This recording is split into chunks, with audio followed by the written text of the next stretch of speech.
Welcome back, everyone. It's your time to ed up on the EdUp Experience podcast, where we make education your business.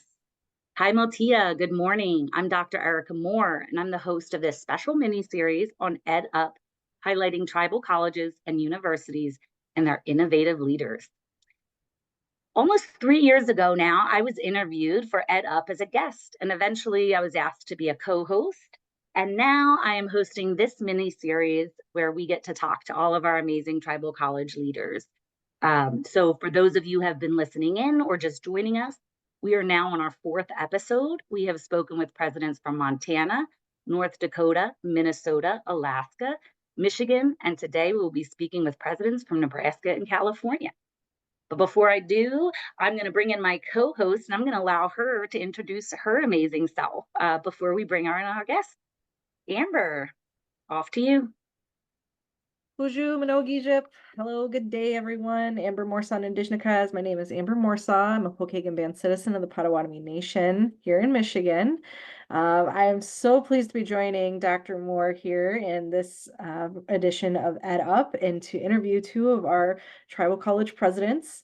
We have a lot of good questions for you all today, so I hope you're excited and as ready as we are. So today we have our presidents from California Indian Nations College and Little Priest Tribal College.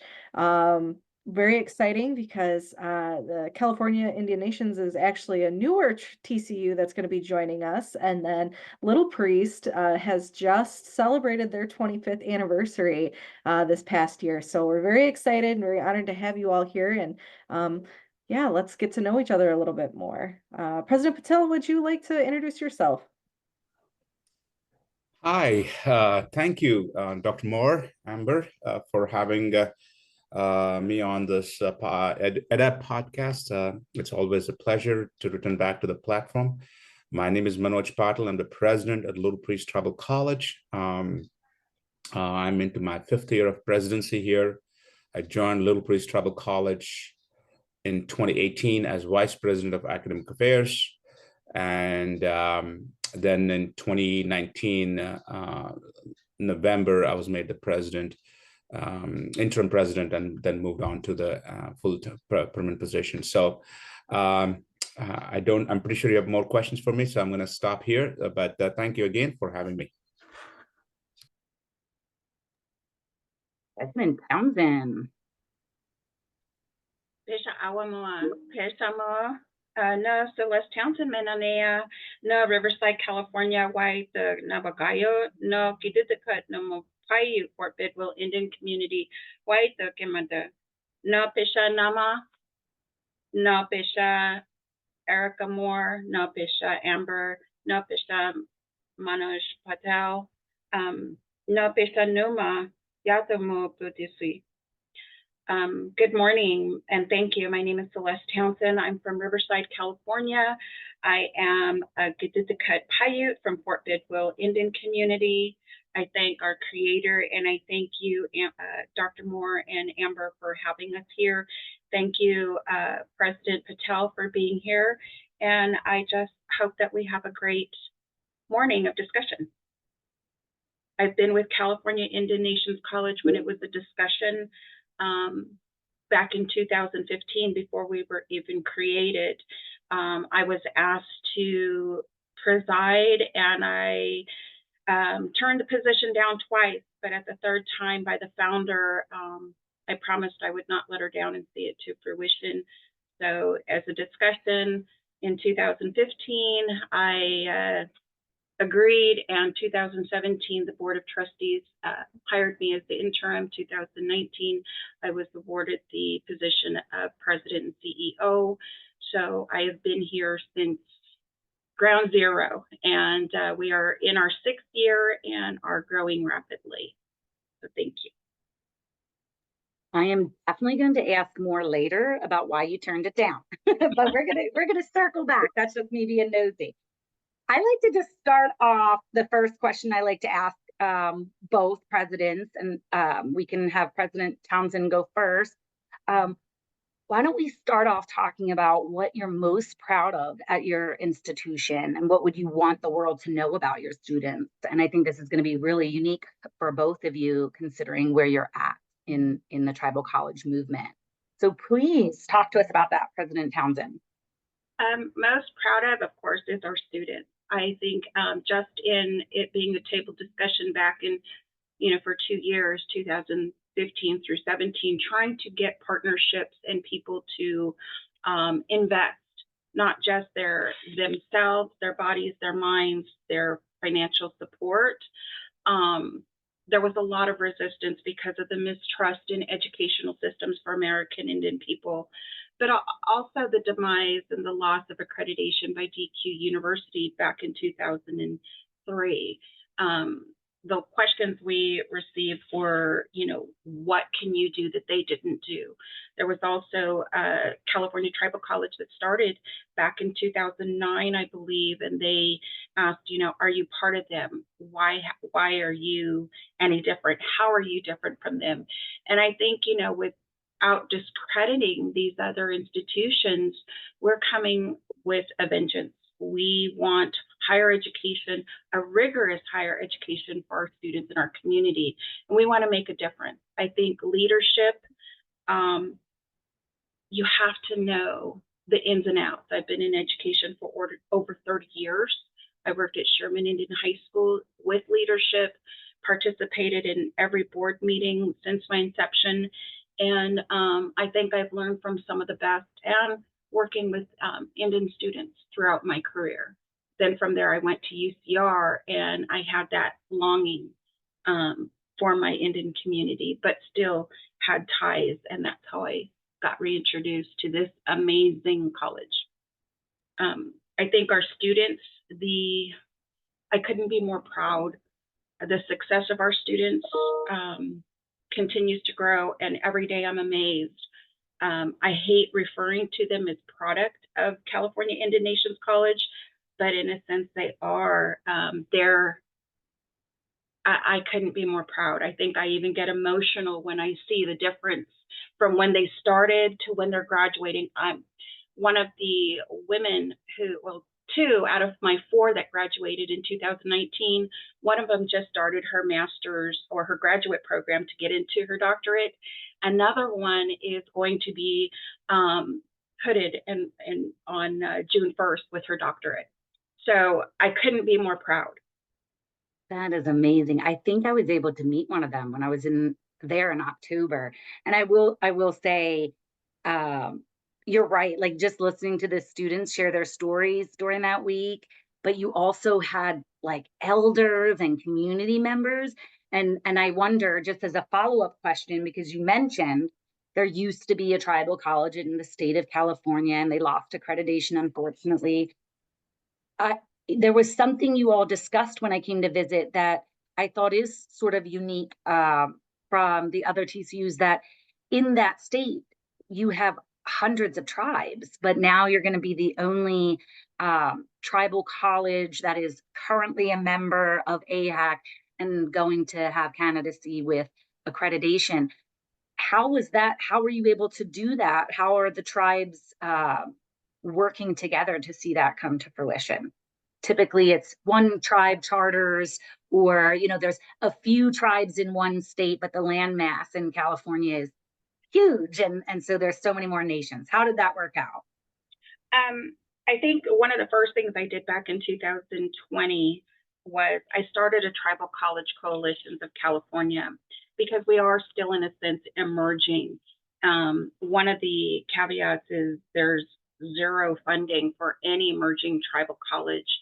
And working with these others, we reached out to them. CTC, or California Tribal College, reached out to us back in 2017, and we met them in San Diego at one of the conferences, and have since seen the changes and have tried to partner with them to show them, what we're doing doesn't necessarily mean it's right, but there's room and space for more than just one, more than just 4 tribal colleges. Since then, DQ has reinstated their board, and they're looking at coming back. So we're proud of that too. We want all of these colleges to succeed. Then there's Kumeyaay Community College, KCC, which is located in Rancho San Diego. They were an immediate branch off of DQ when DQ closed. And KCC, again, the funding does not allow them, the lack of funding does not allow an institution to grow. And this is something that we've all been stating, is how do we bring awareness to the state, indicating that there is a need and this is our land and we need to be a budget line item on the state's budget. So we've been taking that stand, and it's a huge project that when you have these starting colleges with only 3 or 4 employees, it's almost impossible. You need that funding, and getting the tribes to support it. There's that misunderstanding, misconception that all tribes are gaming, that all gaming tribes have funding. And we all know, if you know, there is no free education. There is no free medical. There is no free housing. This is what the tribes do to sustain their tribal citizenship. Absolutely. Thank you for sharing that. President Patel, could you talk to us about what you think is what you're most proud of? And I know you have been collecting awards, President Patel, you and your campus. So celebrating 25 years, and talk about what that looks like for you, and why you're most proud. Again, thank you for having us. It's a great opportunity to share the success and the challenges institutions face. So most proud, of course, is the celebration of 25 years. Little Priest Tribal College was a part of Nebraska Indian Community College back in the days. And in 1996, we parted, and the Winnebago tribe chartered its own tribal college. So we are one of the 35, based on whom we ask, maybe 37 and all those things, tribal colleges. Like many tribal colleges, Little Priest went through a lot of turmoil in the past, leadership changes nonstop. But after 25 years, I'm proud to say that we have stabilized in pretty much in every sector of the institution: accreditation, leadership stability, employee stability. We just celebrated 25 years, as I mentioned. It was a big community event attended by more than 400 people. Dr. Moore, you're one of the attendees, so I'm very happy to have you on our campus and celebrate with you all. Next thing is we also have doubled our enrollment since I took the presidency. Oh wow! I didn't realize. That's amazing. Yeah, when I joined, it was 113. Now we have 210. Well, almost pretty close to double, I would say. So we have doubled the number of programs after I joined, doubled the number of enrollment, doubled the number of graduates, and doubled the annual budget. So as we speak, in front of my eyes, I can see a new building. The first real building. It's getting constructed for $6 million. Wow. Science building. It's going to be the tallest building on the reservation. Oh my goodness. You're already on the hill, and put a 40 feet on top of it, so it makes it the tallest. What's taking place in that building, in this tallest building? We call this a science building. It still has to be named by the board of trustees. We have 2 new labs at the 3rd floor. Oh, exciting. 3 classrooms in the 2nd floor, and a newly built student lounge at the 1st floor, tutoring center, counseling center in the 1st floor. So it's a 12,500 square footage. And another proud thing I want to share is something many people don't know. Little Priest has never raised a single dollar in the private foundations ever. Wow. Till last year I raised $1 million. That is so amazing. So that $1 million is going to science building. We're using some of the COVID relief funds to add on to it. So it's a total $6 million. Next March, we'll be moving in. Construction is really progressing, and we plan to have a big celebration. A lot of foundations are from Omaha are watching us now. We get recognition. The next thing is proud of our data culture. When I joined as vice president, we didn't even have the IR office. So that was one of the criteria I proposed to my president at the time, that without an IR office, I may not join Little Priest. And 6 months later, he told me to take it on myself. So I created IR office. We hired Kavya. He's now the director of institutional effectiveness. From data analysts, the data culture is just in a completely different league. Everybody used to talk from their hips, oh, I feel like this, opinions, nothing concrete, data evidence, data culture. Now everything's data-based at Little Priest. Nobody talks without bringing the data. And the first thing I ask is, where did you get this data from? And they're like, no, I didn't get this data. I just feel like it. Then we usually kind of stop the conversation right there. Like, okay, great, you have ideas, but back it up with data. So that culture shift I would say is a big thing. Since I've taken over, we have a new IT building, a new modular dorm. It's like a big house we got from the Winnebago tribe. And now this $6 million science building is happening. We renovated our parking lot. We are renovating our auditorium. It's just probably, again, I've been here 6 years now, and people who have seen it all, the tough times, they tell me this is the best they ever have seen. So don't want to jinx it, but definitely I see myself, even in the 6 years I've seen, the college is not even recognizable. And of course, one of the things President Townsend did mention, the word which I wanted to reiterate here, is this is all for our students. And we have a strategic plan, and I don't know if you can see it on the back wall here. The student success is right in the middle. And we don't want to just say it in a piece of paper. We actually make it happen. We have free tuition for the last 4 years, and we plan to do it at least 4 more years, if not 6 more years. Oh, wow. Yeah, free tuition for all students, native and non-native students. Then we have free counseling, free tutoring. So again, you can, and then we have made agreements with local colleges like Wayne State College, Radcliffe University, and Bellevue University, where our students go to these 4-year schools free of tuition as well. Yeah. So I know you said, what is the one thing I'm proud of? Unfortunately, there's not one thing. There is many things I'm proud of, but I think the main thing is to see next month when our students walk on the stage. And now we are seeing the highest number of students walk across the stage and then transfer to the 4-year schools, then graduate from 4-year schools. And actually they're coming back. So one data I want to present: in the last 3 years, 13 Little Priest Tribal College graduates who have gone to Wayne State College, all 13 graduated in from Wayne State. 12 have come back to work in Winnebago on the Winnebago tribe, and 1 is working in the neighboring tribe. Wow. So that's amazing. So the circle is, there's a closing of the loop happening on terms of student success as well.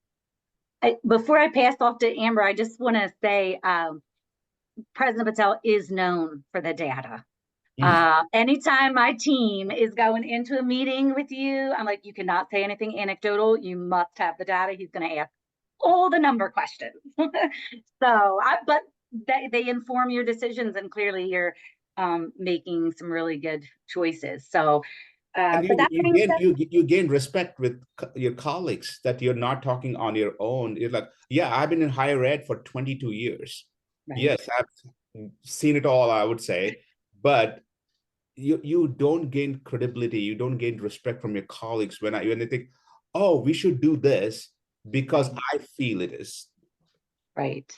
But like, for example, everybody was asking me, why did we renovate parking lot for $500,000? I said, it's been 40 years, parking lot, and we have 10 people fall in the last 4 years. Ooh. Because it was an ice rink, including me, by the way. So there was a personal touch to that as well. So I said, I don't know what else other evidence you need that this needs to be fixed. And I contacted community members. I'm like, hey, are you happy with our parking lot? And nobody wants to come in when it snows here. Oh. So when we started digging in, first day, the crud we were seeing, the pipelines are all rusted and broken, and what was seeping in. So even there as well, we bought data into, again, as you know, Dr. Mori, it can be qualitative or a quantitative data we bring in, but somehow it's based on evidence, and that culture is seeping in. Takes time, but it's seeping in. It could have been the data, or it could have been watching their president slide across the parking lot for them to make that decision. But I'm going to pass off to Amber. Go ahead, Amber. You can ask your question. Well, President Petal really kind of answered, or must have been reading my mind or something, really answered a lot of the question that I had kind of planned for this. But I wanted to ask you both, because you're going to have differing perspectives as an emerging TCU, and then as a TCU that is already engaged in these transformative efforts that are happening in Indian country and Indian education. So my question is what does transformation look like in your community, in your campus community? President Petal, I know that you had really shared a very in-depth discussion of some of those transformative efforts that you have made on your campus to make your campus what it is today, and to continue to encourage students to walk this path of education. But what does that mean to your community? How are you starting to see some of that community growth that is coming out of those efforts that you all are making? And then President Townsend, if you could talk about how transformative efforts as an emerging tribal college, and how you're starting to see that impact in your community and from your campus as well. Great question. So one of the biggest intangible success we are having is the buy-in from the entire community, the tribal council, that post-secondary education is not unreachable. Post-secondary education is reachable and is needed needed for everybody. So 2 weeks back, tribal council made a motion that they are going to help Little Priest Tribal College president to work with their lobbying agency at the state of Nebraska to get state funding. President Townsend mentioned that, made a comment on that one, that state funding. So in Nebraska, there are 2 tribal colleges in the big state of Nebraska, which is only 10 miles away from each other. Both, we don't get state funding. We get very minimalistic state funding, let me put it this way. But is that fair? No, it's not fair. So last December at the Tribal Council annual update, I told the Tribal Council members about my concern, and they were so receptive that they made a motion 2 weeks back that, hey, you know what? We want to help Manoj, we want to help Little Priest, and they made a motion. So their legal counsel is going to work with us and with the state lobbying agencies. We already had a first meeting. So that's an intangible success many people don't realize. That's what is transformative, is people are understanding the value of post-secondary education, when the national norm is, why should we have post-secondary education? Well, I don't know about others, but I can guarantee that in the Indian country at the tribal college level, post-secondary education is the way out. Poverty can be removed or eradicated, if not completely, to a certain degree, with education. Education is a powerful tool. So we are giving that access. So college access, I call it as college access and success, is what we are providing, and in a transformative way. And another point, many a times I don't bring it up, but it's pretty crucial. When I was a vice president, when I joined here, the number of credit hours required to graduate at Little Priest was one of the highest in the entire nation. Wow. For example, early childhood education was 81 credit hours for an associate degree. Wow. Now, that was my biggest project I undertook in the first semester I joined here. Within 8 months, we started bringing down. Now, almost all are up to close to 60, if not exactly 60. Oh, good. Why that is transformative? Now students are graduating on time instead of just spinning the wheel. The next thing we are working on, by the way, transformative, is for the first time in Little Priest history, we might be very close to be removing remedial education, DevEd education by next 2 years. Wow. So that they take gateway courses right away. So when we talk about transformative, it's not about just transformative what I think it is what is actually happening in the student level on the what is happening for the students. So we are doing for student success, and we are making it intentional. It's not it's not like, oh, it's a side effect of what we're doing. No, it's actually an intentional effort, and we are making sure that everybody is participating in the journey, and it's all put together in the strategic plan. Is our strategic plan is 222 pages. It's Wow. it's so detailed. It is. We have put in every comment of the students from the employees, so much so that Achieving the Dream last month in Orlando gave us the Leaders College designation. Yes. So we are proud of that. If I had like fun noises like the original EdUp usually does, I'd be doing cheers for you right now. But Thank you. Yeah, no, that's amazing. I really, really do appreciate the narrative that you're sharing about, like, this is not just one person, one college president's perspective, right? Like, this is, yes, this is your perspective, but it's what is also being perceived by the community and being shown through that student success. And it is a journey, right? One of the sayings that came from one of my other institutions, Northern Michigan University, our center motto was "The gift is in the journey," and yes, absolutely, this gift is in the journey, because these are gifts that we've had to really work for ourselves, right? We've taken what has been given to us and made a better experience, and the gift at the end of all of this is higher student success outcomes and community well-being, right? And so President Townsend, I'm gonna share the mic with you, and if you could kind of share a little bit about what your journey was in these transformative efforts that an emerging tribal college is really being able to bring to your community. Okay, great. I just really appreciated hearing everything from President Patel. I think ours stems from the restoring trust back in education, not just through our students, but the tribal communities. California has the largest American Indian population. Over 1.4 million people claim to be Native American Indian.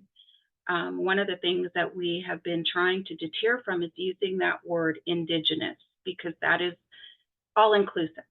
It's another way for the government to lessen our budget. Instead of doing it by tribes or nations, they're indigenizing us with other ethnicities, because everybody truly is an Indigenous person. So this is something that we're trying to teach and transform, just the state and the understanding, so that our people don't accept that word Indigenous. So trusting in education, trusting in the government, trusting in the systems is one of our biggest transformations that we're seeing. I have yet to meet more than 15, I think we're still at less than 15 tribal chairs, because of that trust in education, because of the mistrust of the demise of our predecessors. So I think seeing the impact in the community, hearing the voices of our students saying it's safe to go back to school now, I'm accepted, I can do better, people look like me. I think there's that huge, phenomenon of the sense of belonging. They feel they belong. They feel that they are truly included. And I did hear President Patel mention access. Well, access is not inclusion. Dr. Anthony Jack stated that in his study at Harvard. Access is not inclusion. Just because they're admitted into a college, they're not provided the individualized and personalized services There's differential learning. There's differential learning and trust. There's differential understanding of educational systems. People are, our people are sold on just getting a certificate, which is great for professional development, but the education is what lasts forever and cannot be taken from them. And that's what we're trying to do with our community, is showing them the difference so that they too can not just have access, but they're included in this extended knowledge of education. Because as President Patel stated, post-secondary education is reachable. It's there. We just have to provide a system and an institution that can be trusted for our people. And I think, another thing is graduating on time. One of the things, because, there's so many expectations that they, I know they did rid of the testing to get into universities. It's not so much the testing, it's acclimating to the environment, the setting, the structure. And this is something we do at a community college level. We show them how to navigate. We help them gain that confidence so that when they leave California Indigenous College, they have that confidence. One of the things we're really proud of is our Pathbreaker program. One of the tribes has provided a multi-million-dollar support for us to bring this on. And we initially started it with a 3-tier guided path or journey to higher learning, but we've instituted a 4th tier. So we have it broken down at the differential learning, differential expectations for student and institution. So we have the brand new student who has never been to college, first gen, completely oblivious to what to expect or what they should look for. And then we have those that are returning after a year or 2 years that, just need a little bit more guidance, getting their plans underway. And then we have those who are on their way to graduate. Are they looking for strictly professional development? Are they looking for higher learning? And do they realize that the sky's the limit, that they don't have to stick in California? They can go elsewhere. We will help them with that. We have now included the 4th tier, those who have graduated, and they come back, and we will never close our door to them. And I think this is something that goes along with our structure. I don't want top heavy. I don't want a lot of, presidents and vice presidents and directors. I want people to work with our students. And I think this is something, having worked in institutions at the UC level, you see that everybody's a VP, everybody's a dean, but there's very little, and I call them worker bees because they're the ones that I have the most respect for. They're the ones that do it. I was a worker bee, and I consider myself, in the trenches with my team. So I think transforming the understanding, respect, trust in educational system, understanding that we have the largest tribal representation of the state. We have a lot of change to do. We have a lot of potential as the model for the state. And we want to make sure that, the community sees that, but we also engage the community. I just had a meeting yesterday morning with the Morongo Tribal Council, and it went beautifully. And, again, a couple of weeks ago was with Paula Tribal Council. That's just a fraction. We have so many, I would say within the 20-mile radius, at least 10 tribes, and they're gaming tribes. It's just incredible how many tribes are here, and, getting them to trust the college system. We constantly hear of the students that go to universities but come back or quit.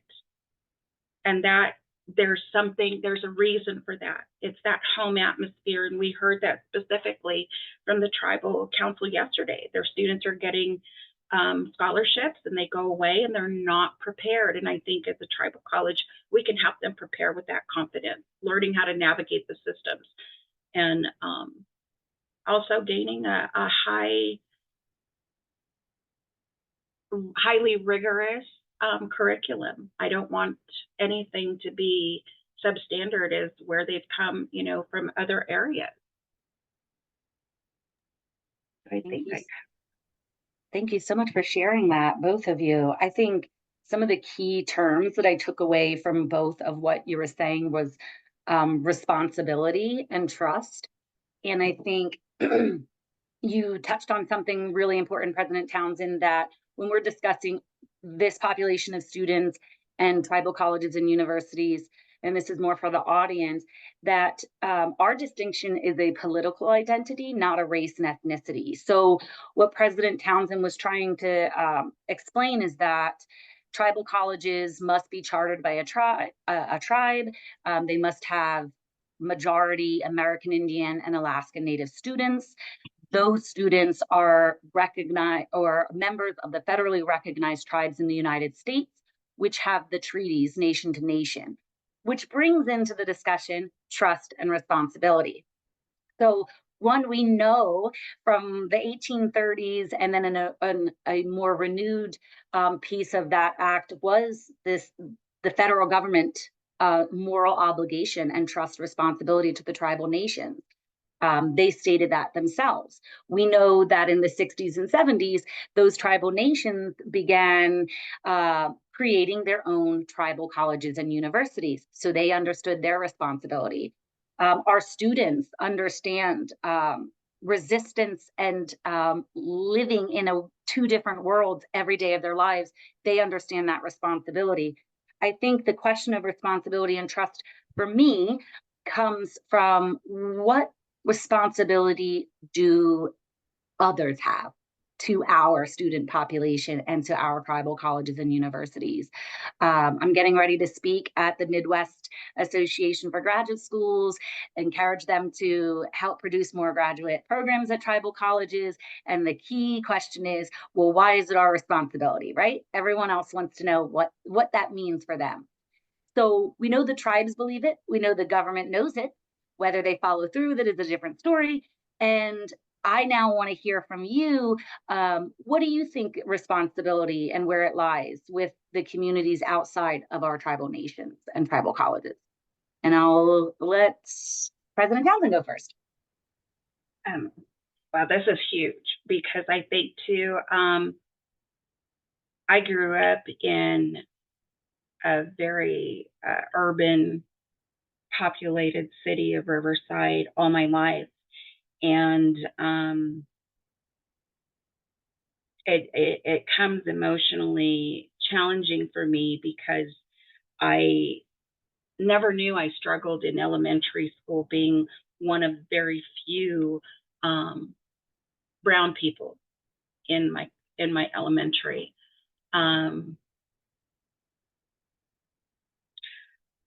Not knowing as a child that I was living in two worlds, going back to the reservation, because I lived here in Riverside, we would go to the reservation every summer to see my grandparents and always lived there on the reservation for months of the year. And it was normal. And then you'd come back and, it was normal to be in a predominantly white elementary school. It wasn't until I was in the 5th grade and I had this gorgeous t-shirt that had this native motif, and it was my favorite t-shirt. And it wasn't until a kid, and I vividly see his face laced with freckles, his blue eyes, his brown hair, and I know his name.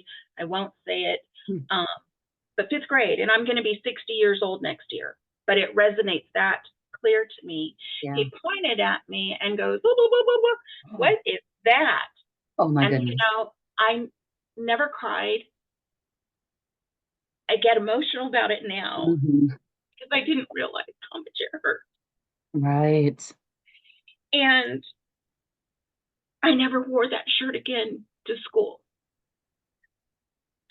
And seeing what students are going through now, not even 2 miles from my home, it was less than 3 years ago, there was a teacher that used, she would put on feather paper, a headdress, and danced on the table on the Sokotoa trigonometry method. And I saw that. And I can't imagine what that student went through when he videotaped it and then showed it. And then the ridicule he got from his classmates saying, get over it. Right. So I think the expectations, we as students, as people, Native community, we don't expect that. We don't expect to know, and we can't expect our children and our people to know how to deal with that. Mm-hmm. But also educating the community to show them that, you know, we do exist. We were not conquered. We're still here, stronger than ever, because conquered is getting rid of us, and we were not rid of. I will share too, last year, I just started my doctoral program in January of last year, and I want to say it was the fourth month into my program. One of my classmates had the audacity to tell me that too. You guys are conquered people. How come you guys don't get over it? Mm-hmm. I won't say what I said because it was not of a lady and not of somebody of, but I did not. The F word was dropped. Tell me later. I need to hear it. Yes, I will. But I ended up, you know, I basically told him what I said there. You know, we're here, we're stronger than ever, and it's people like you that make me fight. I didn't apologize what I said. I apologized to the classroom because I did have that outburst. And it's, again, you know, not only the ignorance, the choice of ignorance that some society members choose to have. So I think the two worlds is very real, not just for Native, but all people of ethnicity. We all have culture and beauty and history and traumas, but I think it comes down to respect. In our first semester of teaching, there is a gentleman who has his doctorate. He's Native, local Native, and I was so pleased to have him come teach. And I remember walking through the hall in the evening, and I could hear the students clapping and just loving whatever it was this professor was saying. When I peeked, I was like, whoa, because he's very calm, he's very quiet, he's very traditional. And one of the challenges we have as an emerging institution is that our hiring for faculty goes through the host college. And that college has to hire our faculty, even though we're billed and we pay them. It's based on their recommendation. And this professor who teaches for UCR was not approved, was not hired for our college. And they said because he didn't pass the interview. And the only thing I can think of, again, living in two worlds, Western society, you're there for yourself. You're there to compete. You're there to outshine people. Native community, we're there for our community. We don't sell ourselves. And that really hits me hard because I see how he relates to our students. He has this doctorate for many years and teaches, and yet couldn't pass this westernized, colonized system to teach for my college. So believe me, pushing through to become accredited so that we can show the students that there are two worlds and there are expectations. Yesterday, we just had mock interviews for our students because I want them to see, you know, it's not in the norm for us to sell ourselves, but we have to be prepared for those expectations. And so this is something, again, the two worlds, there's so many different aspects that haven't surfaced when it comes to employment, when it comes to education, when it comes to speaking, when it comes to sitting in a classroom. I mean, I just went through it. And again, 60 years old, and I'm with people who are going for their doctorates and they're making these ignorant statements. Yeah. So I think that the political identity is huge. It's there. It comes back to educating the community. Thank you for sharing. Quickly, before we go on for President Pell to respond, I think I just want to hold a quick space that those experiences that President Townsend described are not an isolated incident. We hear that across, you know, Indian country with our student population. So I want to just let everyone who's listening know that your feelings about those experiences are valid. never apologize, like President Townsend said, and that you do have support. And one side note, President Townsend, please contact me after this so that we could talk about what kind of advocacy I could provide with UC Riverside and that faculty member, because that is important. So it lends into the question, what other responsibility, President Patel, do non-native or non-tribal institutions or communities have to seeing our tribal colleges and students succeed? What advocacy could they provide? One of the I work for a Higher Learning Commission as a peer reviewer. So, and now I actually just got selected to Institution Actions Council. So one of the advantages I will have is to reach out to these institutions and educate them. But more powerfully, I'm going to bring back data again here, is when you can show the success of your students at a tribal institutions and a non-tribal institutions, collecting that data and showcasing that, you know what, there is an emotional aspect, yes, then there is a data aspect. You know what, these students, like your own students, are graduating from your own institutions with less help, with less facilities,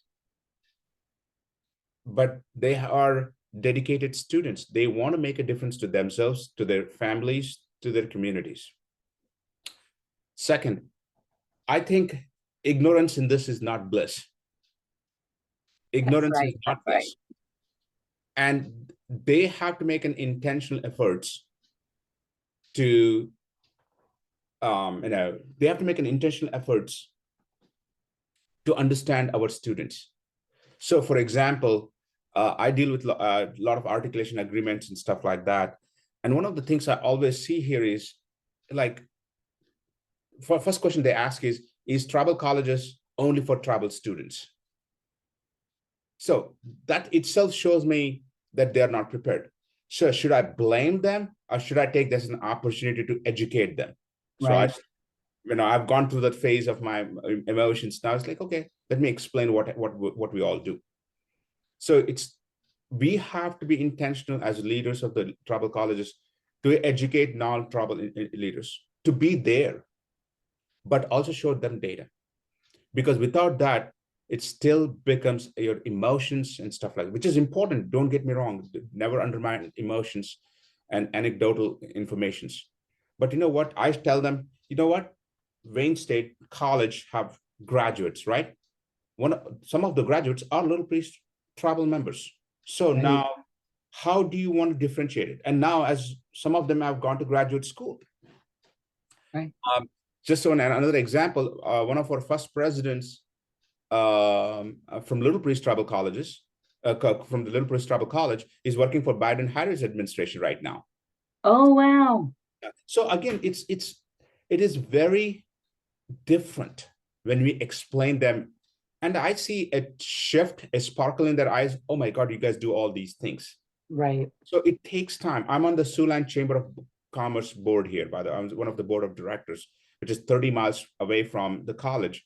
I'm the only one representing, the native community, I would say. And they all know me, and I explained to them what we do.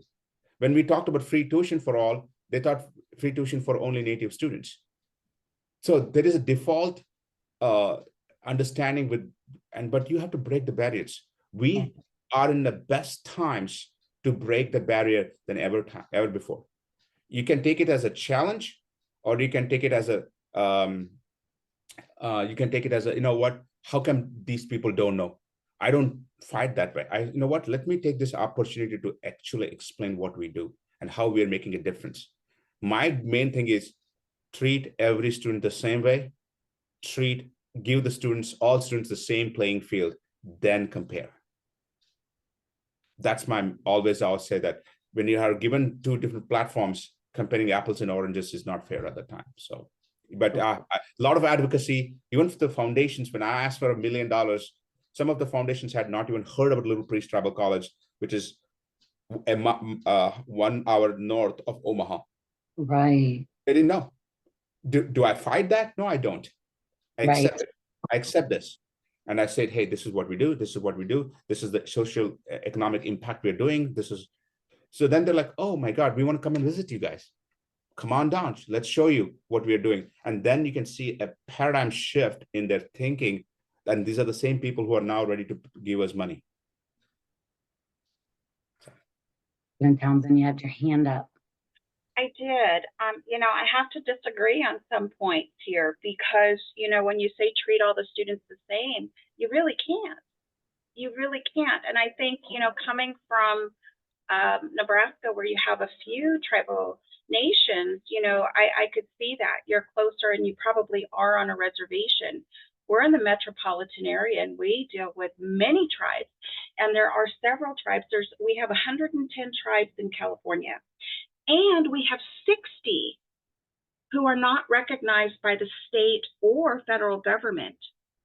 So when you look at that, there's intertribal warfares. They cannot be treated the same. We have DACA students that have attended ours. You can't treat them the same. We have students who come from the wealthy gaming tribes, and we have students who are homeless. We have students who have hitchhiked to school, who sit in a parking lot, who need that access to the internet, who need a laptop. There's such a differential need in the students. We can't treat them the same. It has to be personalized. So, I agree to that. I agree. Great point, by the way. And then on educating them, we hear this all the time. We need to educate society. We need to educate them. You can lead them to this data that you have, which is fantastic, but they can push it aside. So in my response to that, what we did as the tribal colleges, we had an education summit just last weekend or the weekend before, where we had the state, we had the federal government, we actually had Anna Wake Rhodes from AHEC. We had the White House there. We had Tony Thurman from the Department of Education in California there. We had several people come and tribal nations come. I had two mothers, both of them with 8-year-old daughters, one from Northern California, one from Southern California, 8 years old, and their children are being beaten up in school. You can't treat them the same.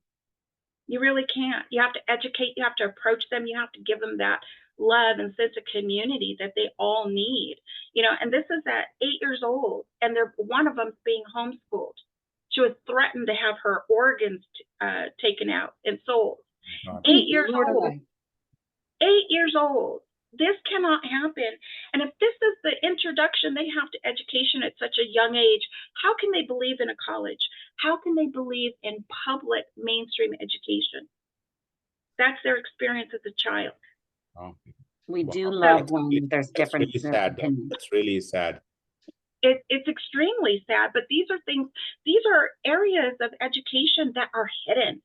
And like you said, the data, let's bring out the data. Let's surface the data. And I will tell you, we put out a needs assessment, and I'll be happy to share it with you all, Yes. that focuses on Indian education throughout, and Little Priest is noted in our book. So we had an institutional researcher who's been working on this.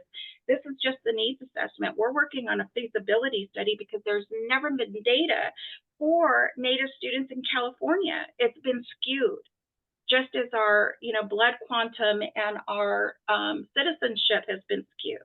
And this is something that, again, like you said, yes, we need to educate them, but how? How do you educate people who choose to be ignorant? There's a lot of ignorance, and it's a choice. Yeah, I think you guys both bring up a really good understanding for folks. So often people think our communities or the tribal colleges are homogenous. There's like one monolith and we're all the same, right? And I think this discussion, which we always encourage difference of opinions to be shared here, because it's important, right? Here our audience now understands, even with among two tribal colleges, how different that experience will be with a state like Nebraska versus California.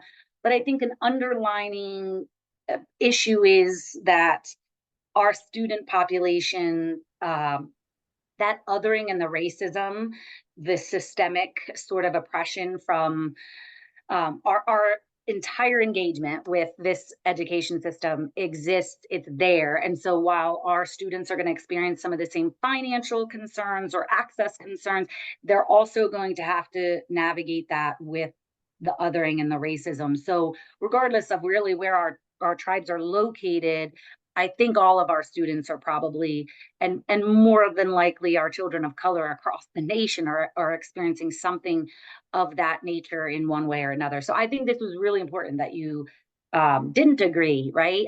And had such a different view or perspective. I think this leads into the next question for me then. We just celebrated 50 years with AHAC. Little Priest just celebrated 25 years of existence. California Indian Nation College is now moving into their beginning, right?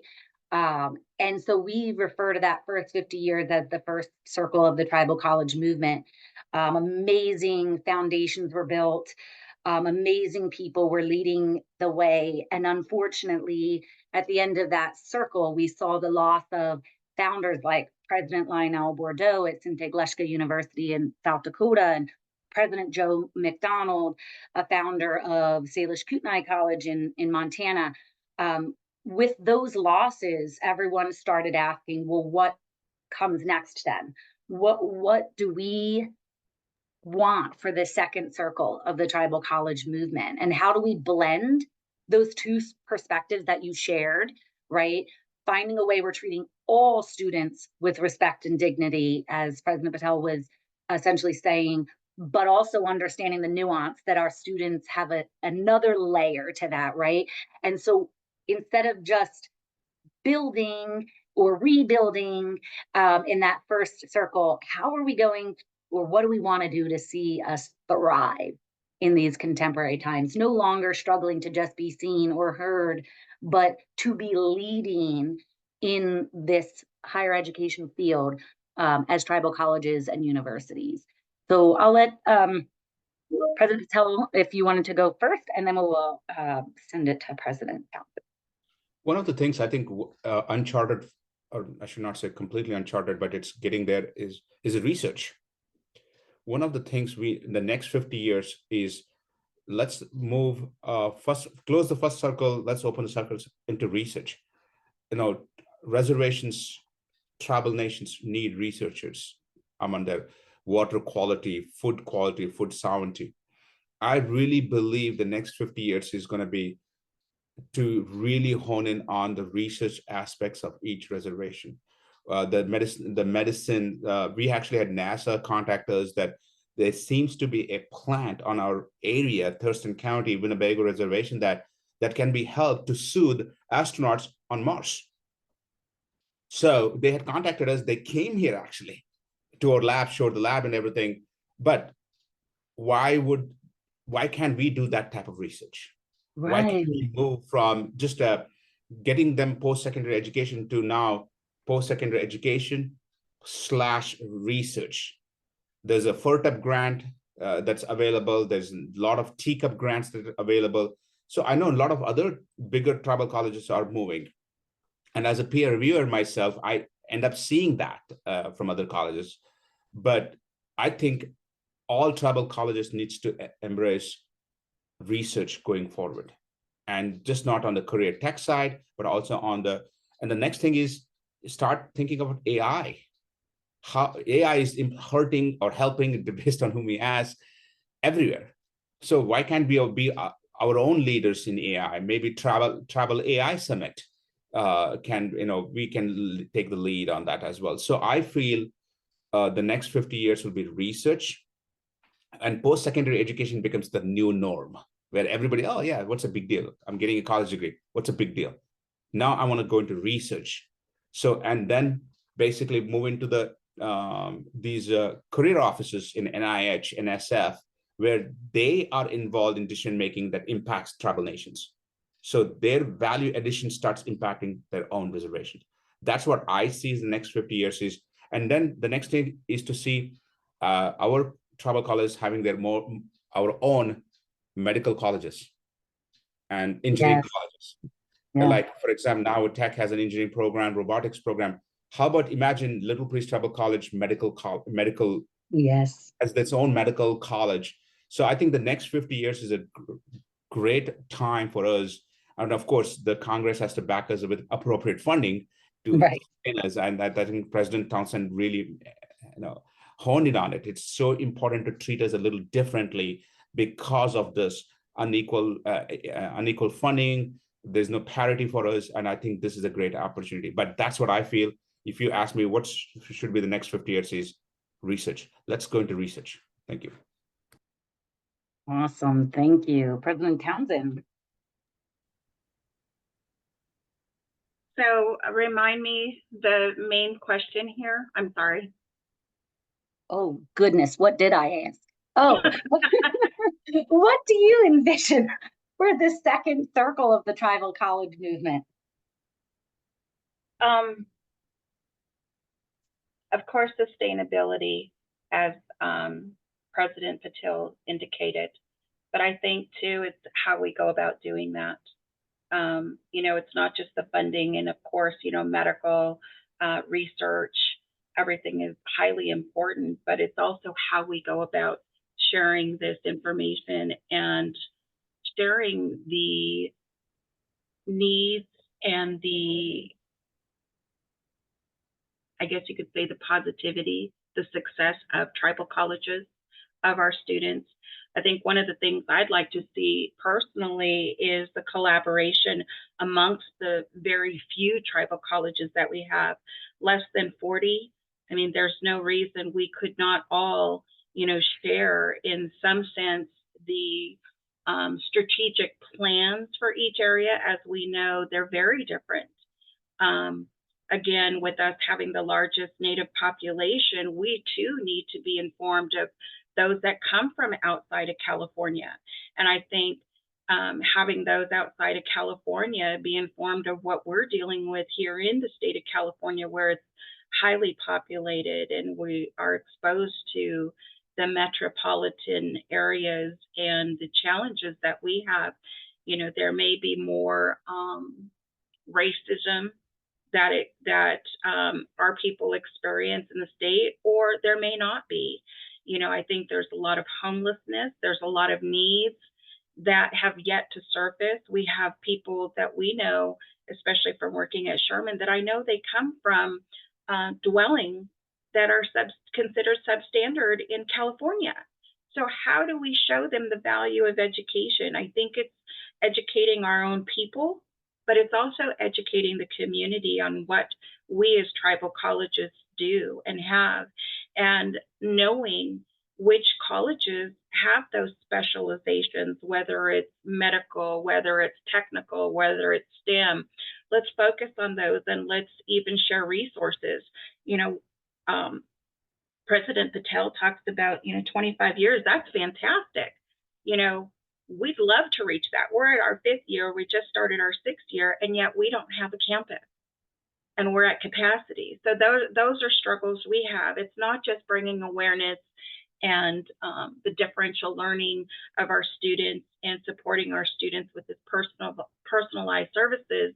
It's soliciting funding, it's sustaining our college, it's recruiting, it's having a home where they feel like home, but promoting and providing that vigorous and higher learning. So I think seeing a collaborative approach for emerging colleges and truly having and embracing it with AHEC, these other 3 that we have in California, they're left alone.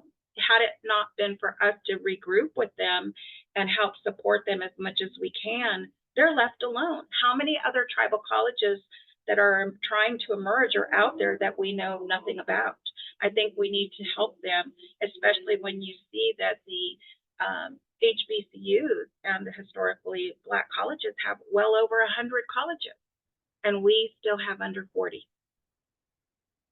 So I think awareness is huge over the next generation, but also a collaborative approach for tribal colleges and the sustainability of tribal colleges. Thank you. Amber, do you have any last questions for the president? Yeah, I think, President Townsend, what you were talking about as far as awareness, right?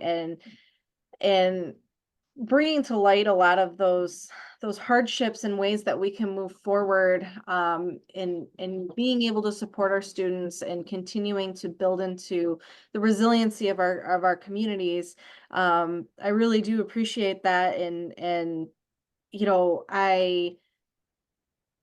I always appreciate that very honest perspective, because it does talk about, some of those things that we really do need to work on in Indian education, and some of the ways that we can really progress that moving forward. And to end on a good note, one of the things, or my question that I'd like to ask you is, what is one of the things that you guys are looking forward to in the next year that energizes you, that celebrates your students, celebrate your colleges, and really brings that positive resiliency to our communities, as we kind of wrap up with our final question here? Our tagline is something that I'm very proud of, because I think it stands personal for me. It's to educate, strengthen, and empower, not just a student, but our community. And I think providing a rigorous, high quality education is key. So I think for us is identity. I struggled with my identity as a kid, and I think there's many others who do.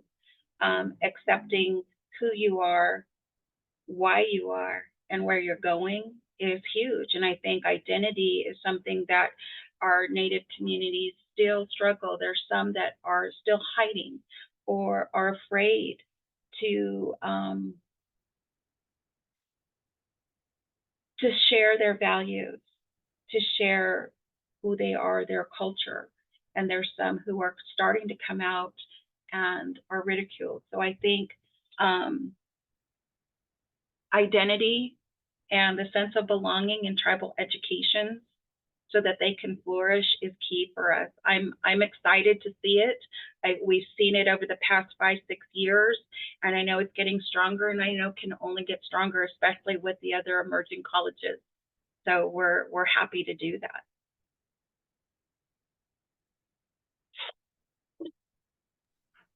I would say I'm most looking forward to the completion of the 6 million science building, because it has taken a lot of efforts to make that happen, and it's going to be a big testament to our resilience not only at the college, at the entire community, to have a top-notch, state-of-the-art building with state-of-the-art equipments in the labs will send a strong message to everybody.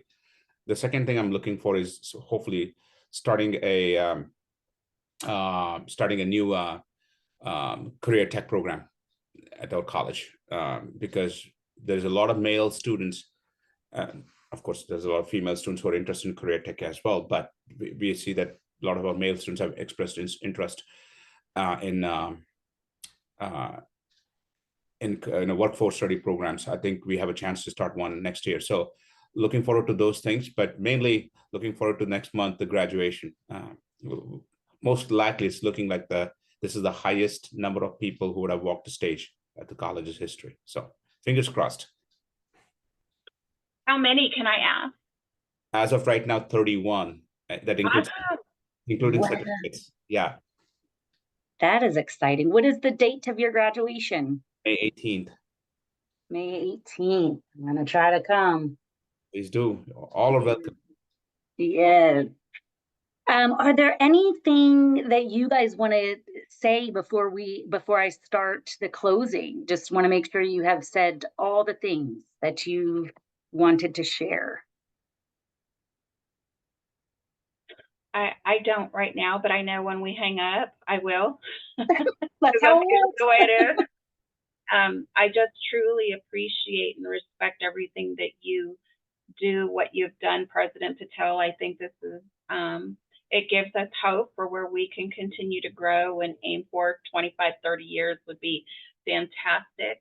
I hope to be retired by then, but who knows? I think the passion for education and this evolution of American Indian education is just astronomical, and I know my grandmother would be proud because she was one who would always plant that seed, go to school, go to school. And it's like, oh God, grandma, come on, and go work at Sherman. Sherman is an off-reservation boarding school here in California. It's one of 4 that remains in the United States. And she'd always tell me, go work at Sherman, go work at Sherman throughout my high school year. And I'd be like, I don't want to go work at Sherman. And where did I go work at Sherman for 16 years? And that's where I found myself. So I think, the exposure and the strength of American Indian education and that evolution, seeing it, being a part of it is just an honor and a blessing. And being where we are today, I can only see it getting bigger, better, stronger. I have an amazing team, and I'd love to visit these other tribal colleges, Little Priest. I mean, knowing that you're data focused is really encouraging, because that's where we're gearing, because you're right, data is crucial to our strength, to bringing that awareness. So I'm thankful. I'm just thankful to be here. It's been an honor. Thank you. Likewise, I want to, President Townsend, at last we could meet, hopefully face to face soon. And first I want to say good luck in you're great. You're doing something many only can dream of, right? To start a college and to convert it into a full-blown working college. So it's not easy, right? I've heard of, yeah, but you're doing something we all are rooting for. I did message her, President Townsend, that I'm here for you. If there's anything I can do, especially on the accreditation side, I mentor the other presidents. I've talked to other presidents. Some have formally hired me.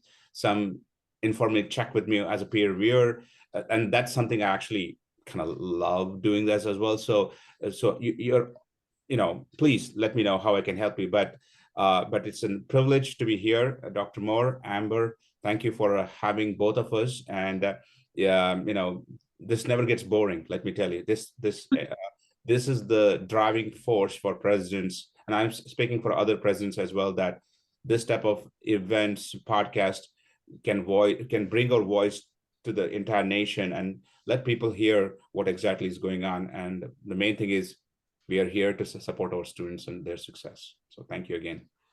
And I loved that support for one another. Mm-hmm. Yeah, that's always beautiful to see, for sure. Amber, I saw you come off mute. Did you want to say anything as we start to close?